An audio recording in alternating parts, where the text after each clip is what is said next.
अफगानिस्तान में कई बारी फेर बदल पलट में पलटी मारी है सिचुएशन ने, और वो पलट गई है आज पूरी। जो स्ट्रेटेजिक डेप्थ थी वो स्ट्रेटेजिक पेन और एगनी बन गई पाकिस्तान में, करा रहा है पाकिस्तान उसके चलते। अब जरा नजर तवज्जो ले जाएं, ये पाकिस्तान ने जो दूसरा पिछलग्गू खड़ा किया है, ये मोहम्मद यूनिस। अरे 2 टके का बंदा जिसने ग्रामीण बैंक खोली थी, वहां पे गांव के लोगों को लूटा, करोड़ों रुपए उनसे लूट के इसने जो थी हिलरी क्लिंटन को उसके कैंपेन फंड के लिए दिए। इमेजिन करिए साहब, एक थर्ड वर्ल्ड कंट्री, फटीचर कंट्री, अमेरिका को उसको पैसा देना चाहिए गांव वालों के लिए, वो गांव वालों का पैसा लेके वो दे रहा था हिलरी क्लिंटन को कि मैडम आप लड़े डोनाल्ड ट्रंप के खिलाफ, हिला दें उसको, हला दें उसको। बड़े चहेते थे ये उनके और डेमोक्रेटिक डिस्पेंसेशन के। और तभी साहब इनको जब डीप स्टेट ने अपना प्लॉट किया, उन्होंने पाकिस्तान के आसिम मुनीर जनरल साहब को बोला कि आपके जरिए हम तख्ता पलट करेंगे बांग्लादेश में, और तख्ता पलट हुआ। स्ट्रीट रेवोल्यूशन क्रिएट की गई, जैसे कि हमने यूरोप में होती देखी, मिडिल ईस्ट में कितने अरब स्प्रिंग देखा, ठीक उसी टाइप वो बिल्कुल ब्लूप्रिंट सीआईए का, पैसे सीआईए के, सारा सोशल मीडिया कैंपेन सीआईए का, सोरोस का, जॉर्ज सोरोस का, उसको अभी तो हाईएस्ट अवार्ड मिला है अमेरिका में, ठीक है साहब। और उसके जो थे कर्णधार आईएसआई के प्यादे, जो कि जमायत इस्लामी के जरिए उन्होंने सारी स्टूडेंट यूनियन को पेनिट्रेट किया और तख्ता पलट किया। अब वो कह रहे हैं साहब कि हम तो भारत पे हमला करेंगे। क्या करेंगे? हमला करेंगे। Did I hear you right? Yes, I heard you right. हम बिहार ले लेंगे, वेस्ट बंगाल ले लेंगे, उड़ीसा ले लेंगे। तुम खुद को बचा लो। एक अराकान नेशनल आर्मी है म्यांमार में, चिटागोंग के पास। वो बहुत त्रस्त थी रोहिंग्यास, जो उनकी बहन बेटियों की, औरतें बच्चियों की इज्जत लूट रहे थे, ठीक है। तो उन्होंने अपनी बौद्धों की फौज बनाई, और जो भी हिंदुओं को मार रहे थे, बौद्धों को मार रहे थे, ईसाइयों को मार रहे थे, उनका सफाया कर दिया वो अराकान जोन में, अराकान नेशनल आर्मी ने। अब जो पूरा बंगाल अराकान बॉर्डर है, उसके ऊपर कब्जा है अराकान नेशनल आर्मी का। वो उनका एक शहर भी पकड़ चुके हैं, और इस हालत में अगर वो रहे, ज्यादा इन्होंने उकसावे किए, तो बांग्लादेश की फौज के भी ठंडे पसीने छूट रहे हैं कि ये अराकान नेशनल आर्मी जो है, अराकान लिबरेशन आर्मी, ये बहुत तगड़ी फौज है। ये पीट चुकी है रोहिंग्यास को, बर्मा की फौज को, ठीक है। और अगर ये चढ़ गई तो ये बांग्लादेश की फौज ने सिवाय यूएन मिशन के कुछ नहीं किया। समझ गए साहब? और उनकी जो मिलिट्री एक्सरसाइजेस वगैरह हम देखते हैं, वो तो हास्यप्रद है। अगर लड़ना पड़ गया दांत भींच के, अराकान नेशनल आर्मी तुम्हें नाको चने चबा देगी। और अब वहां के जो आर्मी चीफ हैं बांग्लादेश के, उनको समझ आ रहा है साहब ये हो क्या रहा है। ये पागल जो आए हैं यहां पे, हमने सोचा कुछ अकलमंदी के काम करेंगे, ये तो यहां पे गदर, केओस, एनार्की, उपद्रव के सिवा कुछ है ही नहीं। पूरे जला दो, जिसका घर जलाना है जला दो, मंदिर जला दो, गिरजा घर जला दो, हिंदुओं को मार डालो, औरतों का बलात्कार कर दो। बड़े खुश, क्या मजा आ रहा है। अरे साहब 6 महीने हो गए ये मजा देखते देखते, कब तक बांग्लादेश के लोग बर्दाश्त करेंगे। आफ्टर ऑल कोई भी पढ़े लिखे लोग, और पढ़े लिखे लोग हैं वहां के, वो चाहेंगे नॉर्मल लाइफ आए, नॉर्मल इकोनॉमी चले, हमारे बच्चे पढ़े लिखे, तरक्की करें। कि हम जिहादी नारेबाजी करें, हम ये जला दें, वो जला दें, फलाना ढिमका दें, इसको कर दें, हसीना वाजिद की साड़ियां लूट लें, ब्लाउज लूट लें। क्या बात है साहब, क्या सूरमा है आप, ठीक है। और आपके मुल्क का बुरा हाल हो रहा है। लोगों ने सोचा था ये यूनिस, मोहम्मद यूनिस, ये इकोनॉमिस्ट है, नोबेल पीस प्राइज मिला हुआ है इसको साहब। किस बात के लिए? कि तुम धमकाओ कि हम भारत के टुकड़े टुकड़े कर देंगे। ये नोबेल पीस प्राइज के लक्षण है, ठीक है साहब। तो इसने तो गदर मचा रखा है। और लोगों ने सोचा था कि इकोनॉमी को तवज्जो देगा, वो करेगा, नहीं। ये एक तो कह रहा है कि साहब लोग इससे पूछ रहे हैं कि भैया इलेक्शन कब करोगे, तुम तो टेम्पररी आए थे। तो कह रहा है साहब या तो 2025 के आखिर में या शायद 2026 में, शायद है साहब, मुझे नहीं लगता कोई इलेक्शन का इसका मन है, क्योंकि फ्री फोकट में इनको बना दिया गया है प्राइम मिनिस्टर और ये अपने आप को थोप के रखना चाहते हैं। अबे तू एक इलेक्शन नहीं जीत सकता अपने देश में, सीधी बात, एक इलेक्शन नहीं जीत सकता। जो मैडम बेगम खालिदा जिया की पार्टी है बीएनपी, वो तो अब घबरा रही है, वो कह रही है इलेक्शन करो भाई, क्योंकि अभी तक तो हवा जो थी वो इन्होंने बना रखी थी हसीना वाजेद के बरखिलाफ। कहते यही ड्रामा चलता रहा तो 2-3 महीनों में लोग हमारे पे पत्थर मार रहे होंगे, तो फिर हम इलेक्शन कहां से सर मार के जीतेंगे। तो वो कह रहे हैं जल्दी इलेक्शन कराओ। ये बोल रहे हैं साहब कि अभी तो मैं अपनी जो ये स्टूडेंट थे ना, जो जिनके कंधों पे बैठ के मैं आया हूं, मैं उनकी पार्टी बनाऊंगा और फिर वो पार्टी मुझे इलेक्ट करेगी ताकि मैं सीधे प्रेसिडेंट फॉर लाइफ मैं बन जाऊं। बाढ़ में गई डेमोक्रेसी, हाँ, ऐसी डेमोक्रेसी होती है साहब? ये कोई डेमोक्रेसी है? ये कोई लेजिटिमेट गवर्नमेंट है? अब कह रहे हैं हसीना वाजेद हमको दो, हम उसकी बोटी बोटी काट कर हम कुत्ते बिल्लियों को खिलाना चाहते हैं। क्यों भाई? वो अभी भी प्राइम मिनिस्टर है बांग्लादेश की, उसने रेजिग्नेशन नहीं दी थी, ठीक है। आप होते कौन हो एक्स्ट्राडिशन मांगने की बांग्लादेश के? क्या are you a legitimate government? क्या आपने लेजिटिमेट तरीके से मांगी है, कानूनी कार्रवाई की है, चार्जशीट फाइल की है, आप इंटरपोल के पास गए हो, ये सब किया? कुछ नहीं किया। बाप का राज है, दे दो वापस।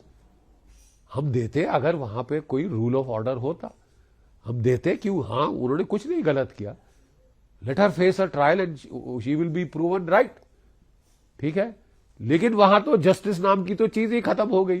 चीफ जस्टिस के ऑफिस में जाके कोई 50 गुंडे लौकड़े घुसते हैं, बोलते तू रिजाइन कर, वो बेचारा रिजाइन कर देता है, ये बनेगा chief justice. There is chaos, there is chaos, you are seeding chaos.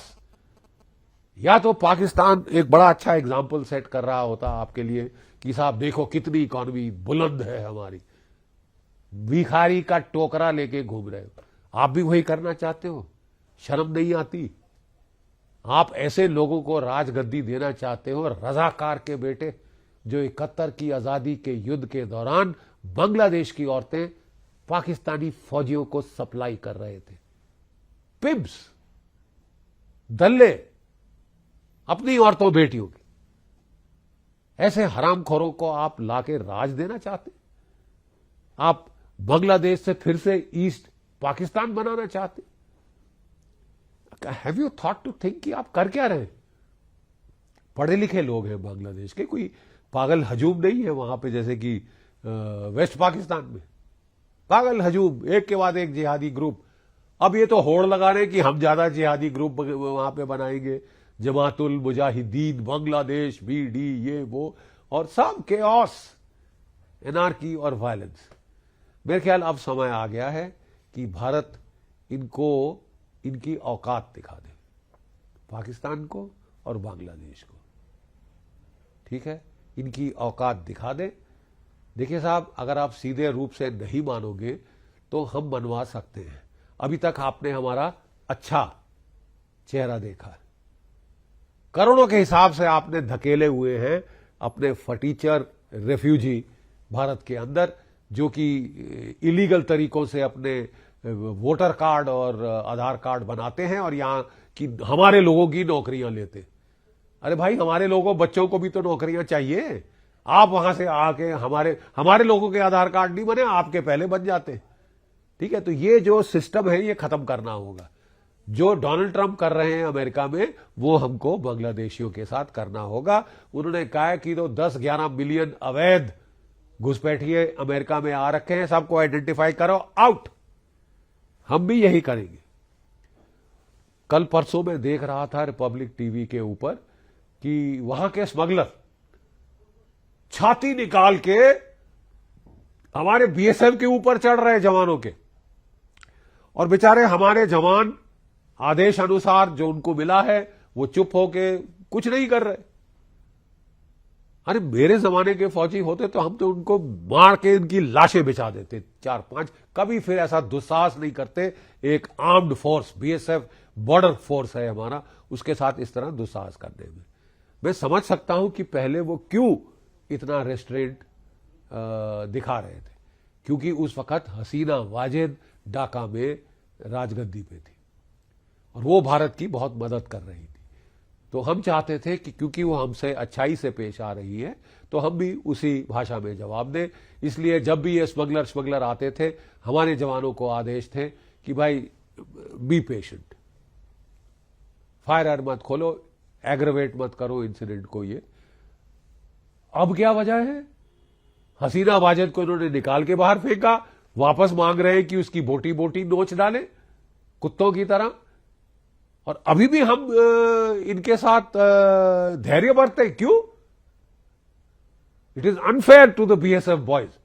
आप जरा हाथ खोलो उनके एक बार, देखो फिर क्या होता है जलवा।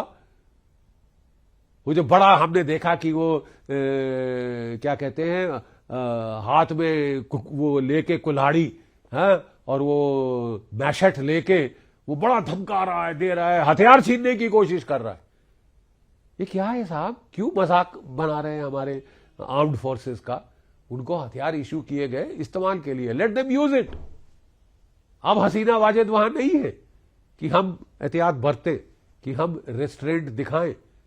अब तो वो लोग हैं जो कह रहे हैं कि हम तो वेस्ट बंगाल और उड़ीसा और बिहार ले लेंगे साहब। मुफ्त में लेंगे आप? आपको तो साहब पहले अराकान आर्मी से लड़के दिखा दो, भारत की फौजों से तो बाद की बात करना। तुम अराकान नेशनल आर्मी से लड़के दिखा दो। वो बौद्धों और हिंदुओं की फौज है जो तंग आ चुके थे रोहिंग्या के अत्याचारों से, उन्होंने उखाड़ के बाहर फेंके सारे। ठीक है साहब, आप उनसे लड़के दिखा दो, फिर आप हमारी बीएसएफ की बात करना, उसके बाद आप भारत की सशस्त्र सेनाओं की बात करना। अबे हमने तुम्हें पैदा किया, हमने तुम्हें आजाद किया।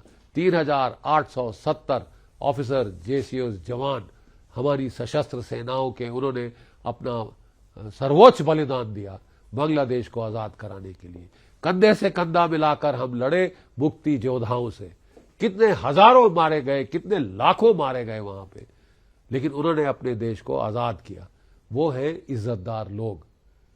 ये लोग कौन आ गए हैं वहां पे जो कि बांग्लादेश को ईस्ट पाकिस्तान बनाना चाहते हैं, जो वहां के रहनुमा रजाकार बनाना चाहते हैं। रजाकार बांग्लादेश में एक गाली होती थी। तुम्हें क्या हो गया है बांग्लादेश वालों? तुम्हें हो क्या गया है? आप पढ़े लिखे लोग हो, अपना भला तो समझो, अपना भला तो समझो। ये क्या डिस्ट्रक्टिव मोड में आ गए हो? अमेरिका को खुश करने के लिए बाइडेन साहब भी गए। अमेरिका को खुश कर लो, कुछ भी कर लो, चचा बाइडेन गए। 10 दिन और हैं साहब चचा बाइडेन के जाने में, और अब वहां पे राष्ट्रपति बन के आए हैं डोनाल्ड ट्रंप, जिसको श्रीमान मोहम्मद यूनिस ने, जिसके खिलाफ इलेक्शन में मदद की थी हिलरी क्लिंटन की। आप समझ रहे हैं डोनाल्ड ट्रंप भूल गए इसको? डोनाल्ड ट्रंप जल्दी नहीं भूलते। त्रुदाऊ का हाल देख लो जो हो गया है कनाडा में। बड़े चढ़ चढ़ के गाली दे रहे थे भारत को, खालिस्तान बनाएंगे, 4 टुकड़े करेंगे, फ्रीडम ऑफ स्पीच होगी, भारत की दूतावास पे अटैक करने की, मंदिर तोड़ने की, हिंदुओं को मारने की। अरे साहब ये क्या है? अब ट्रूडो साहब को तो डोनाल्ड ट्रंप ने ही उनका हिसाब आगे पीछे का चुकता कर दिया। आउट। आप कितनी देर के मेहमान हैं? बांग्लादेश की फौज के पढ़े लिखे लोग हैं वो लोग। वो जो बांग्लादेश की फौज है वो, उनके अच्छे रिश्ते रहे हैं भारत की फौजों से, और कोऑपरेट किया है हम लोगों ने एक दूसरे के साथ। उनके चीफ साहब भी कह रहे थे कि हमारा लिंकेजेस बहुत ज्यादा हैं भारतवर्ष से, बेवजह दुश्मनाई बोल लेने के लिए। आप उनके जवान साहब, जनरल जवान साहब की बातचीत सुनो। He is talking common sense. Common sense पे चलिए ये जिहादी उन्माद आपको सत्यानाश करा देगा। जय भारत, जय हिंद।